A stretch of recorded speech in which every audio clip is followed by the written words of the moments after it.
आपसे मेरा एक सवाल है कि अगर आज लोग आपको, आपकी प्रसिद्धि को और आपकी ख्याति को भूल जाएं, तो आज आप क्या करेंगे? क्या आप अपना काम छोड़कर लोगों को अपनी ख्याति, अपने नाम, अपनी प्रसिद्धि की कहानियां सुनाएंगे? या फिर जिस काम से आपको नाम मिला था, आपको पहचान मिली थी, आपको सम्मान मिला था, उस काम को और बेहतर ढंग से करने की कोशिश करेंगे? नमस्कार, मैं हूं मास्टर जी और आपका धम देशना चैनल में स्वागत है। ईमानदारी से बताइए, क्या आपने कभी मन ही मन ये नहीं चाहा कि आपका भी नाम हो, लोग आपको भी पहचाने, आपकी भी प्रसिद्धि हो, आपकी भी ख्याति हो? यह इच्छा लगभग हर इंसान के अंदर होती है, क्योंकि हमें लगता है कि प्रसिद्धि से हमारी पहचान बनेगी, हमारा सम्मान बढ़ेगा, हमारा परिवार, हमारा समाज हम पर गर्व करेगा। लेकिन प्रसिद्धि की कहानी केवल तालियों और प्रशंसा तक सीमित नहीं होती। इस प्रसिद्धि का दूसरा पहलू भी है, जो उतना ही गहरा और दिलचस्प है। वह है ख्याति का बोझ। क्योंकि जब कोई व्यक्ति प्रसिद्ध हो जाता है, तो केवल उसका नाम ही नहीं फैलता, बल्कि उसकी हर बात, हर कदम, हर निर्णय लोगों की नजर में आने लगता है। तब जीवन केवल अपना नहीं रह जाता, वह लोगों की अपेक्षाओं का हिस्सा बन जाता है। और यही वह क्षण है जब प्रसिद्धि की चमक दमक के साथ साथ उसका बोझ भी महसूस होने लगता है। और ये प्रसिद्धि का बोझ आपको आपके उद्देश्य से भटका देता है। आप एक बात बताइए, क्या आपने काम की शुरुआत फेमस होने के लिए की थी या ख्याति पाने के लिए की थी? क्या फेमस होना ही, ख्याति पाना ही आपके लिए जिंदगी का सबसे बड़ा लक्ष्य है? मेरे धम्म साथियों, गौतम बुद्ध इस सवाल का बहुत सरल जवाब देते हैं। बुद्ध कहते हैं कि इंसान की सबसे बड़ी भूख नाम नहीं है, तालियां नहीं हैं, पहचान नहीं है। इंसान की सबसे बड़ी भूख जरूरत, संतुष्टि और मन की शांति है।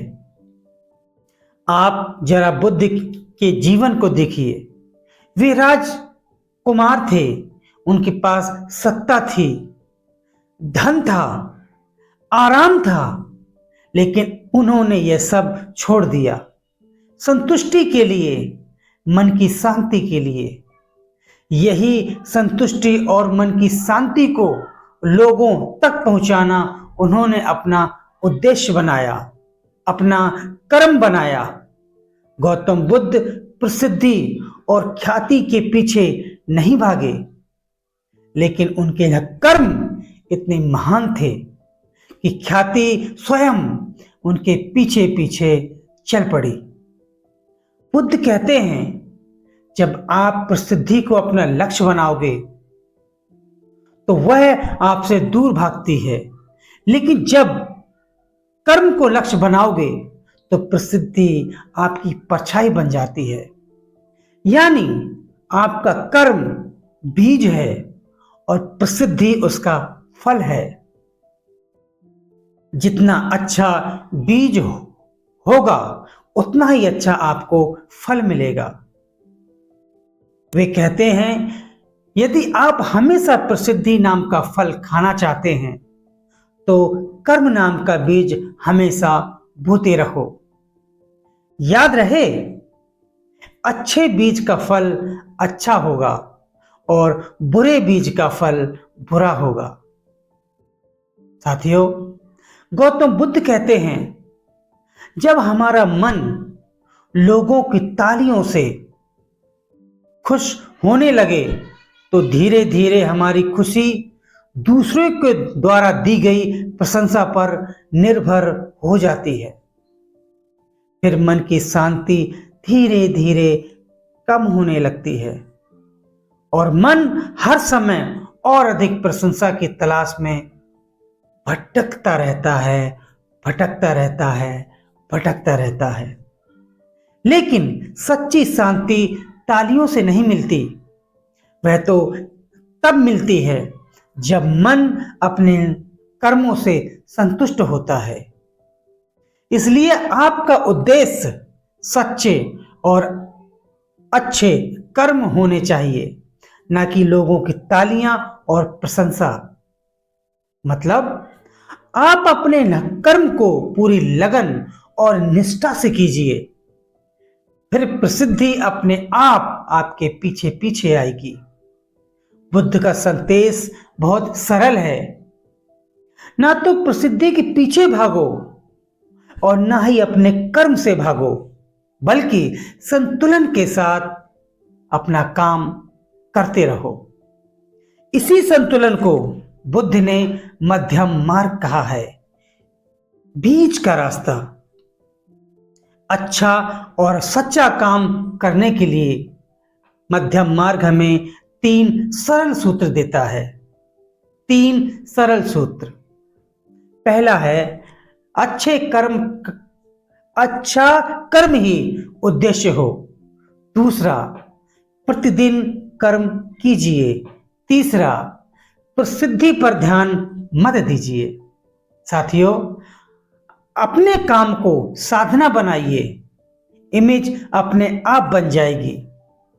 यदि अपने काम को आप साधना बनाओगे तो प्रसिद्धि ख्याति आपके पीछे पीछे आएगी। आज का वीडियो आपको कैसा लगा, आज की देशना आपको कैसी लगी, यह हमें कमेंट में जरूर बताइएगा। चैनल को लाइक और सब्सक्राइब जरूर करें ताकि आप और हम बार बार मिलते रहें। आज की देशना में इतना ही, फिर मिलेंगे किसी और देशना में। तब तक के लिए नमस्कार।